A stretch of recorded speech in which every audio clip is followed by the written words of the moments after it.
โอเคมาถึงช่วงสุดท้ายแล้วครับ อยากให้คุณก้องคุณเบลฝากผลงานนิดนึงมีอะไรให้ติดตามกันบ้าง ยาดมตาตียาดมตาตีมาสัมผัสความอับปรีเหม็นกว่าที่คุณเคยดมเป็น อันนี้คืออะไร เป็นยาดมที่ผลิตจากหมาครับ ยาดมผลิตจากหมา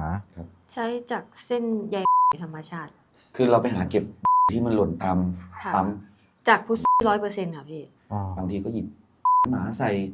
บางทีก็หยิบ อ๋อไม่เฉพาะคนด้วย ไม่เฉพาะคนบางทีก็มีแต่หมาไม่มีส่วนอย่างอื่นเลย โอ้โห คือจริงๆมันไม่ได้จบแค่หมาไงเนาะคือมันจะมีหมาบัวแล้วก็มีโอ้ย หมา คือเรารวบรวมไม่ใน รว นี้ บรวม มีอะไรบ้างนะฮะ คิสโตริส คิด เป็นสารสกัดจากต่างประเทศคิสโตริส คิสริส Kistoris สารที่สูดดมแล้วทำให้ผ่อนคลาย ผ่อนคลายเป็นสาร อ๋อน ำเข้า สารนำเข้าจากที่ไหน จาก อ๋อเดี๋ยวผมขอดมคิสริสนะ คิสโตริส อื้อหือ คิสโตริสไตล์ โอ้โห จริงๆเรามีคอนเซปต์ที่จะไปในทางนั้น อันนี้คือวางมีจำหน่ายที่ไหนครับอันนี้ จำหน่ายตามช่องคลอดทั่วไป ช่องคลอด อ๋อ ช่องคลอด โอเค ยาดมตา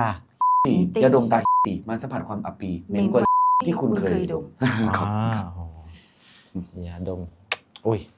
โอเคครับ ก็ยาดมตาตีนะครับ ก็ฝากไว้ด้วยนะครับ ครับ